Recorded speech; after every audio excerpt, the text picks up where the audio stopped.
welcome you to the April 23rd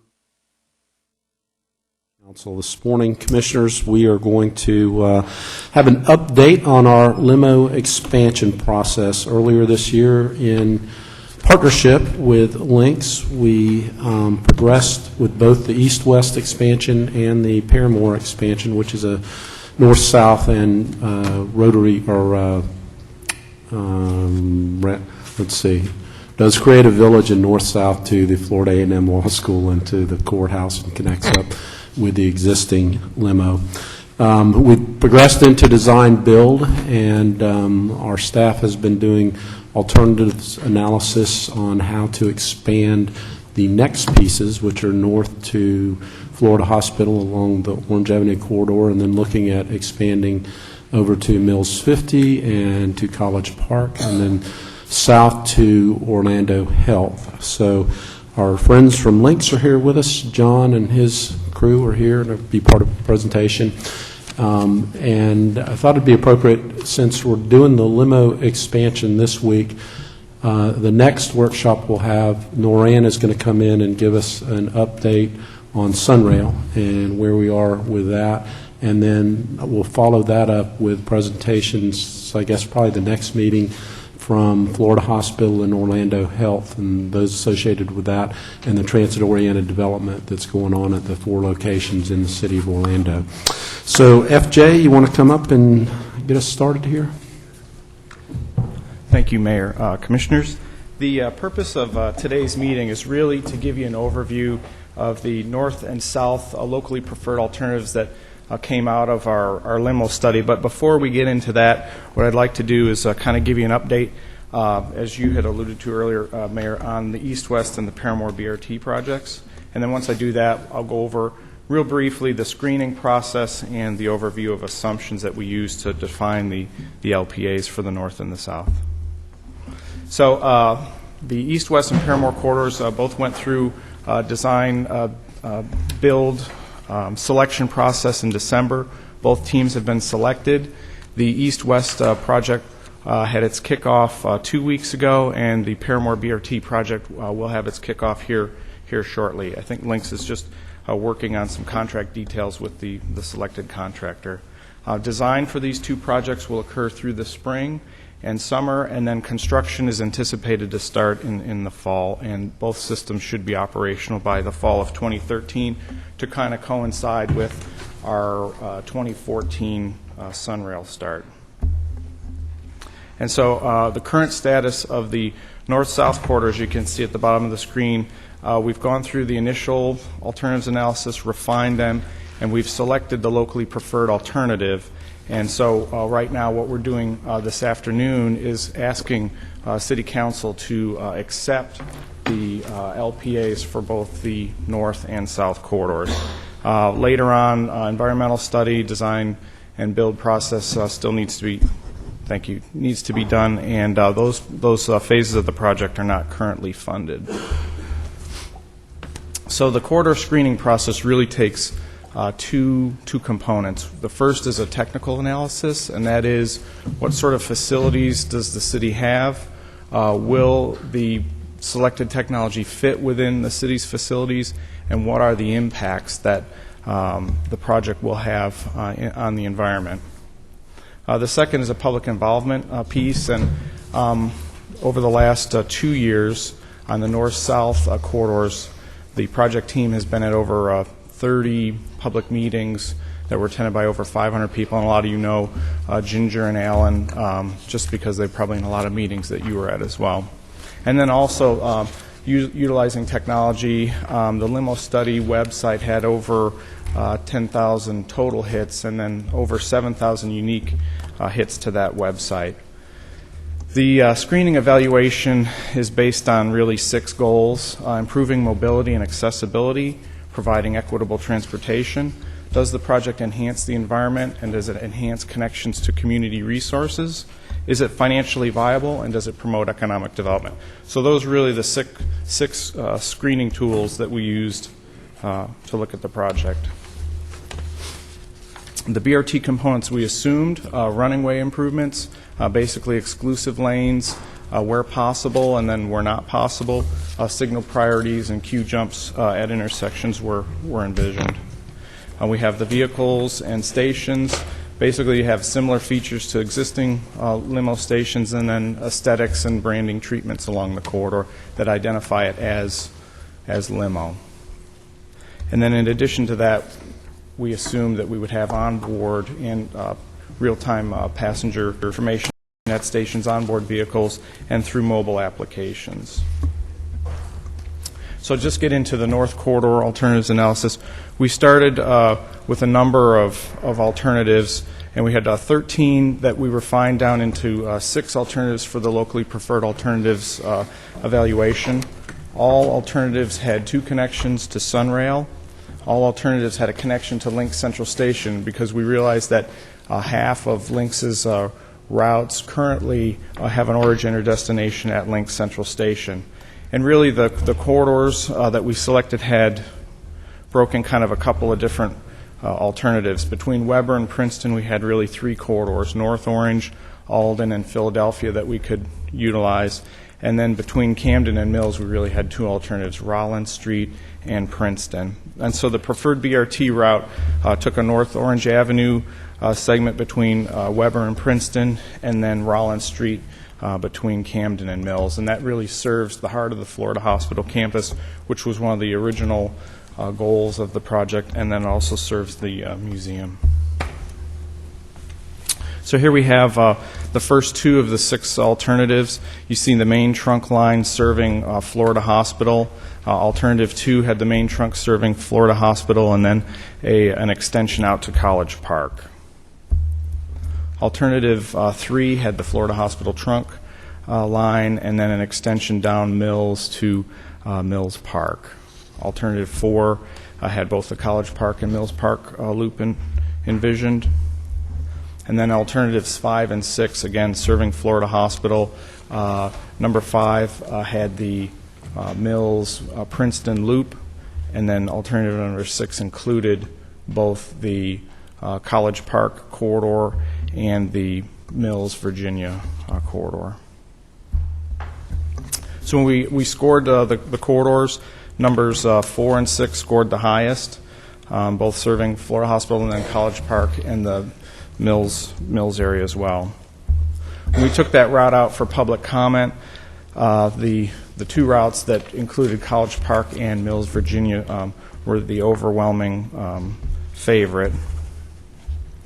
And so the recommended LPA is alternative number 6, which includes the College Park and Mills Virginia loop. It also in the future preserves an Alden Road alignment potentially, but redevelopment along that corridor would have to accommodate the BRT, as well as provide some pedestrian connections back to Ivanhoe Village in order for that to kind of really be feasible. And then the project team kind of looked at 3 additional refinements to those corridors, and I'll go through those in the next 3 slides. But there's a West Edgewater Drive improvement, Lynx Central Station connection, and then a South Corridor connection that we added to the LPA. The West Edgewater Drive extension really penetrates the limo service further into the residential area, and we thought it was good to provide additional connections to this area to get residents connected with Sunrail, employment at the Florida Hospital campus, and then also kind of connecting them to the 3 other main streets that are served with this connection.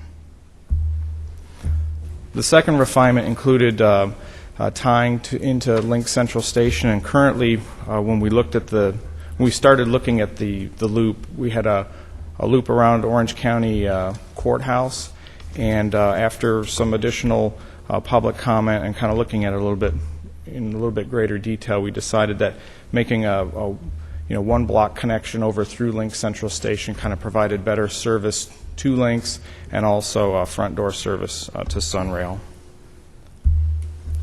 And then the third refinement included looping the north routes around the Lynx Central Station, and then interlining those with the Church South Street loop in the south part of downtown.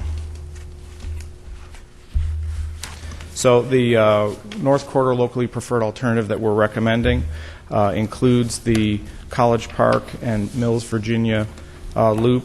It includes the connection to Link Central Station, and then the downtown or south downtown loop around Church and South Street.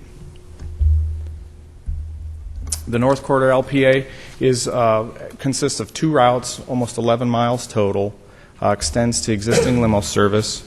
We envisioned 23 stations, 12 vehicles would serve the route, signal priority at 10 intersections, and then potentially 2 miles of exclusive bus lane in the North Orange Magnolia pairs north of Colonial Drive. Service frequency, 10-minute weekday peak, 15-minute off-peak, and then the hours of operation are very similar to the Lymmo service that we have today, 6 a.m. to 10 p.m. Monday through Thursday, extending that time to midnight Friday and Saturday, and then Sunday is 10 a.m. to 10 p.m. So that's the overview of the North Corridor. Now we'll shift our attention to the South Corridor alternatives analysis. And in this area, we had 9 alternatives to review. And basically, they broke in two main categories. We had 3 departure points from downtown, and then 3 destinations south of Orlando Health. And I'll go through those here in just a second. So the first departure point from downtown is Lucerne Terrace and Sly Boulevard, where we would route the southbound route around Lake Lucerne down to Sly Boulevard, serve the Sunrail station at Orlando Health, and then the destinations would either be Soto, Market at Southside, or an Orange Delaney loop. The second set of alternatives that we reviewed envisioned a Orange Avenue Gore Street alignment coming out of downtown and again hitting the Sly Boulevard Sunrail station at Orlando Health before moving on to either Soto, Market at Southside, or the Orange Delaney loop. And then this third set of refinements that we looked at envisioned a Orange Columbia departure from downtown, hitting the Orlando Health Amtrak station before the destinations at Soto, Market at Southside, and then the Orange Delaney loop. So when we scored these alternatives number 8 and 9 scored the highest. And when we took those 2 out for public comment, the overwhelming support was for the Orange Columbia Market at Southside loop. So the recommended LPA is the alternative number 8, which is the Orange Columbia Sly Boulevard, Orange Avenue, with the destination at Market at Southside. And we also took a look again at some of the questions with regards to better service for residents along the Delaney Avenue corridor. And we believe that we could serve that through with our partners at Links through a flex route corridor, or actually improve the existing Delaney Avenue fixed route service to actually have a connection somewhere on Orange Avenue with the Lymmo loop. And we had one refinement to the South Corridor LPA, and I'll show you that here. Basically, when we looked at the initial alternatives, we envisioned kind of an on-site loop. And if that's not possible, we have the option to run down Michigan, Delaney, and Pine Lock before returning on Orange Avenue.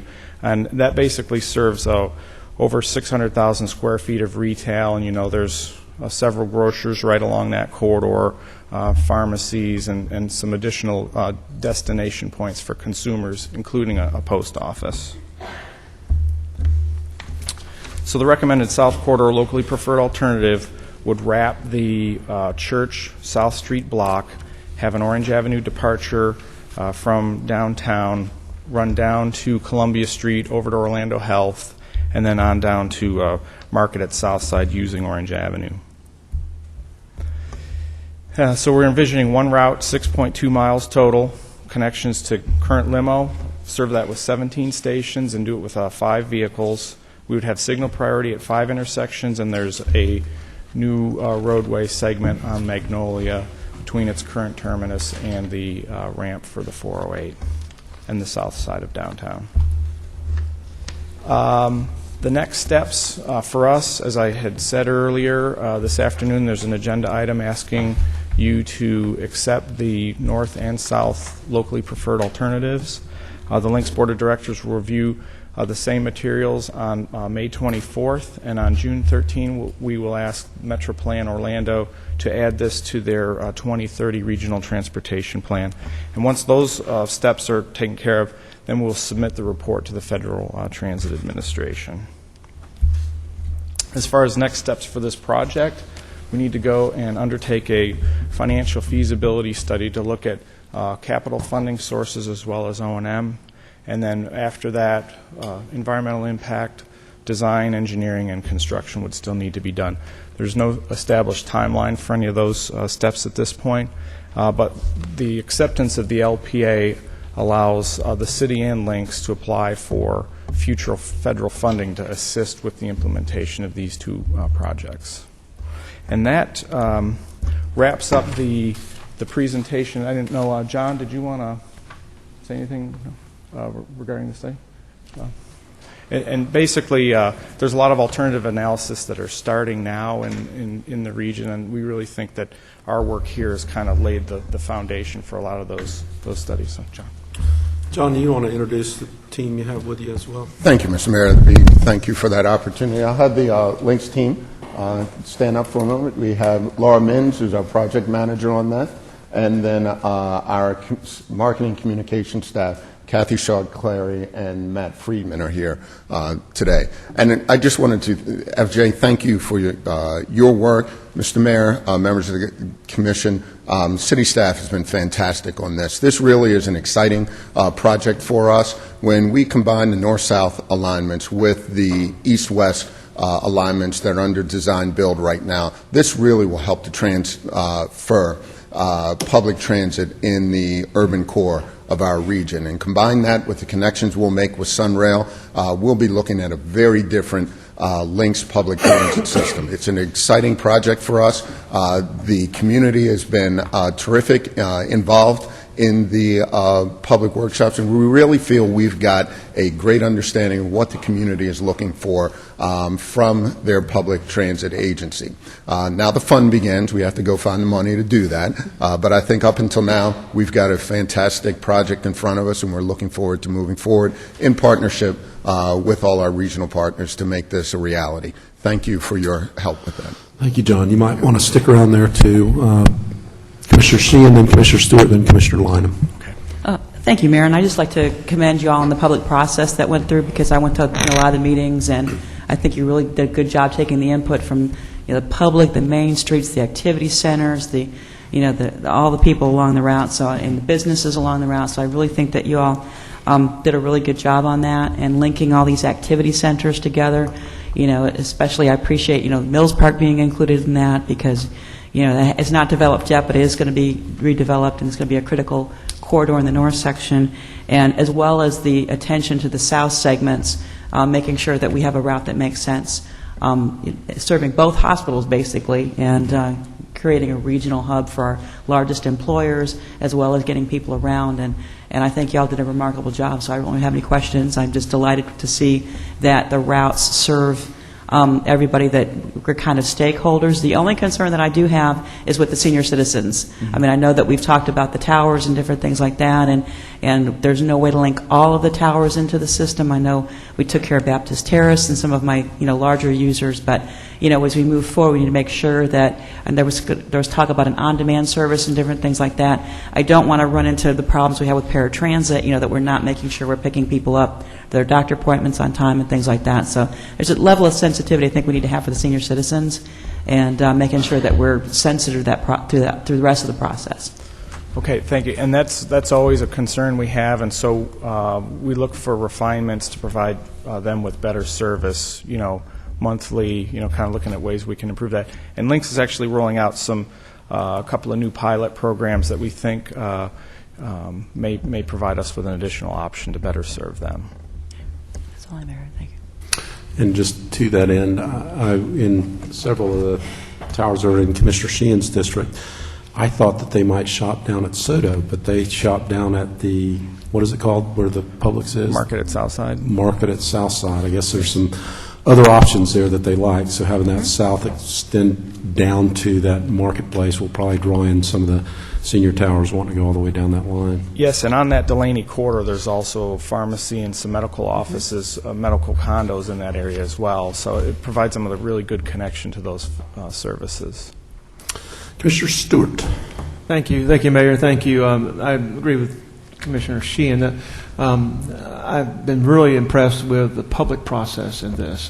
Getting 10,000 comments and just the number of meetings we've had just in District 3 have been really great. I want to say thank you, Francis, good to see you here. FJ, thank you for you and your staff. The work they've done, and for Alan and for Ginger if they're here. Yeah, the Lymmo lady is not with us today. Alan is Alan's not the Lymmo lady.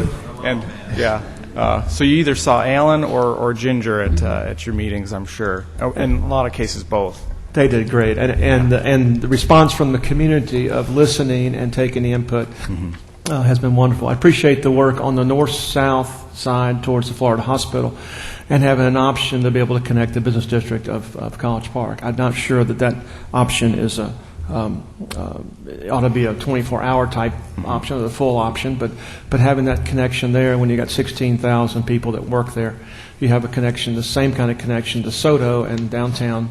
We can kind of create that to see how that works. But so far, the people in College Park say they like the idea and they're willing to pay for it. So I think that allows us to kind of move that forward a little bit. I appreciate that. The other thing I think is important, which is kind of a byproduct, is that we don't know what the long-term schedule will be on Sunrail. So the idea of having Sunrail on half-hour peaks or 1 hour on regular schedule, this is going to be absolutely vital to move in the downtown corridor until we make that decision. If Sunrail were to run eventually every 10 minutes, it takes on a different role, especially connecting the two hospitals.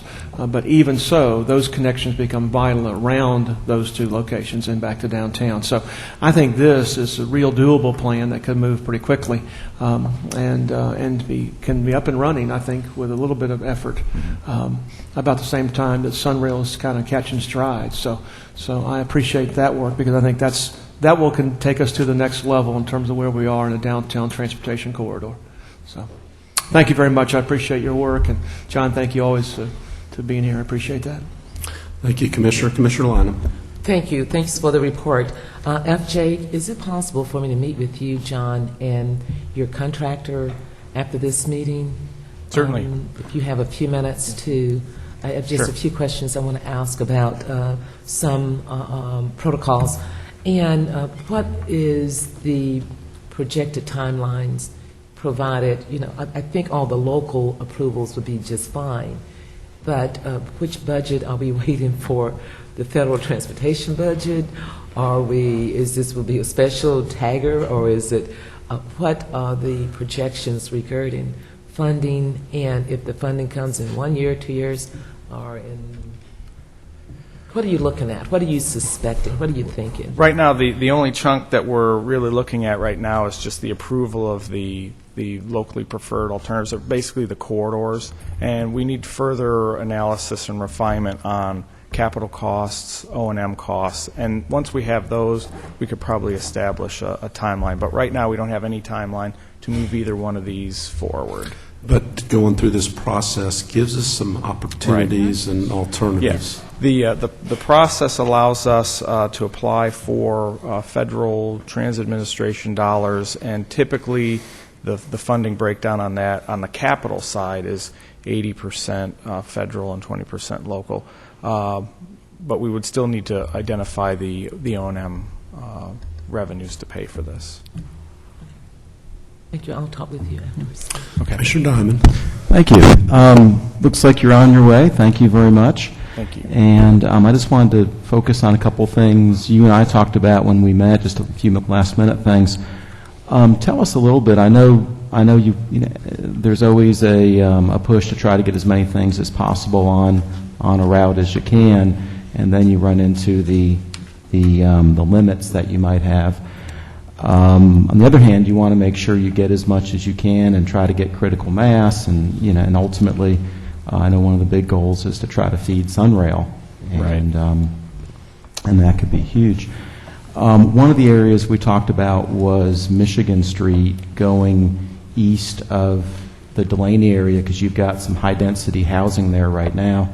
You're going to have a little bit more when Copley Square develops. And tell me your strategy for trying to get those folks onto this and into the system.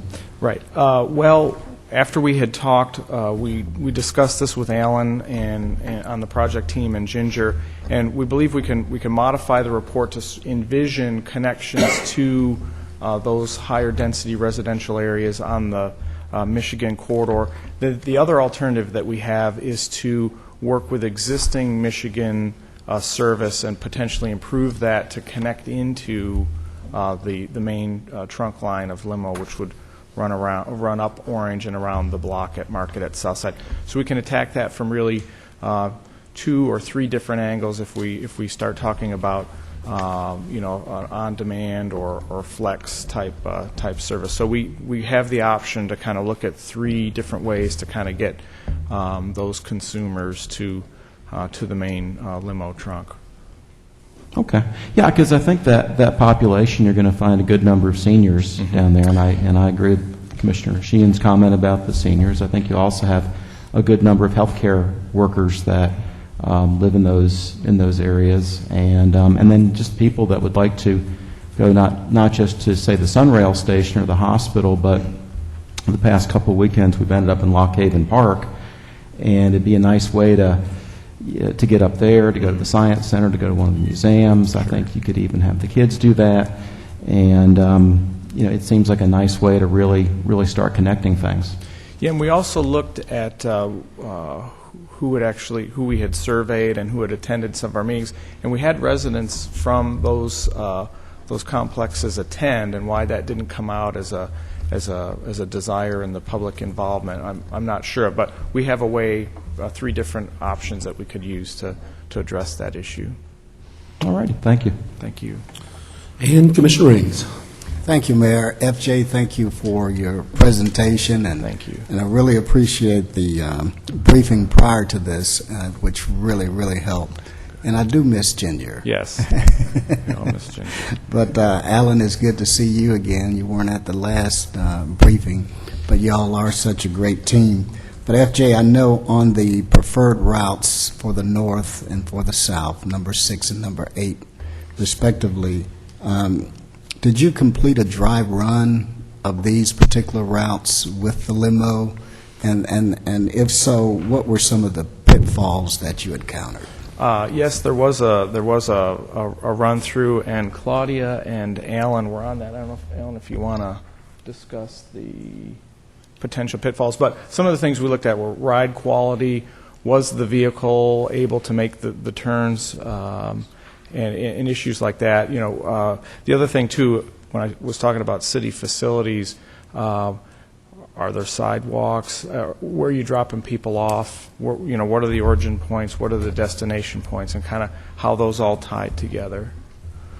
And so I think on the north-south, it was pretty easy going. We had maybe some corridor constraints along the North Orange corridor, and then on the south, it was kind of where do you actually stop the service? Would it be at the hospital? Is it Soto? Is it Market at Southside? Because we feel we've got 3 really great destinations in a very active corridor all the way from Michigan to downtown. Well, on Delaney Street, you do have, the Brick Street, right, as well as some of the roundabouts that are there. Do they pose any challenges to you? Yes, that was one of the things we looked at that would be a significant challenge: ride quality, and then also how you get the buses in and around those chokers. There's buses that run up and down through there currently, but travel speed is an issue, and making sure that you can still provide that 10-minute peak service along that corridor, which is another reason why, if we can serve that area with sort of a call-in service or sort of a neighborhood shuttle that filters people to the main corridor on Orange Avenue, would probably be the best way to serve that. Yeah, and also at that Delaney Inn, where you do have right there at Delaney, Michigan, the the pharmacy, the marketplace, and with the route going in there, I think it might be an opportunity because one of the goals was to increase economic development, and that's one of the perfect places to spur some additional businesses through there because there are some vacant businesses, but I think this would be great for the community. Yeah. So thank you very much. Thank you, Mayor. Thank you. Thank you, FJ. Thank you. Hey, John, just while you're here, you want to talk about the bus that you unveiled last week? Yes, sir. Last week we had a great opportunity. This is one of the really fun parts of the job.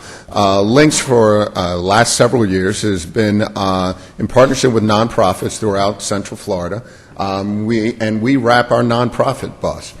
Each year we set aside one vehicle that we will designate. We design and working with the nonprofits to put their logo and their message on the side of the vehicle. The vehicle that we had wrapped last year operated on over 16,000 miles in Central Florida. And we heard some anecdotal evidence from some of the winners last year that it's really a boost to their organization, not just from a bottom line standpoint, but also it helps to add some publicity and to engender a good feeling from many of the people that they serve, not only their customers, but family and friends of that. We had well over 140 applications. It's a very difficult process to go through. I joke with my staff, I think Selection Sunday for NCAA tournament is nothing compared to trying to pick the best or the most deserving or luckiest nonprofits out of 140 entries.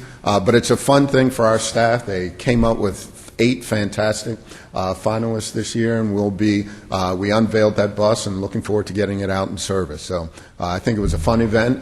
We heard great things from the people involved in that, and with 140 entries, I think it really obviously adds value to the community because people see that as something they want to be a part of. We may get to a point we may have to have more than one nonprofit bus. Very nice service, and the founders of Nathaniel's Hope were specifically commenting that every time the bus was out there, they were getting calls saying, "We saw the bus with you guys on it," and great advertisement, and it's nice to be able to help the not-for-profits. I think the level was they had to have a budget that was under 100,000. Under a million? Is it $1 million? 1 million, yes. Mm-hmm. So those are the ones that can't afford a whole lot of advertising, so it's a great benefit for them. Commissioner Ings? Thank you, Mayor.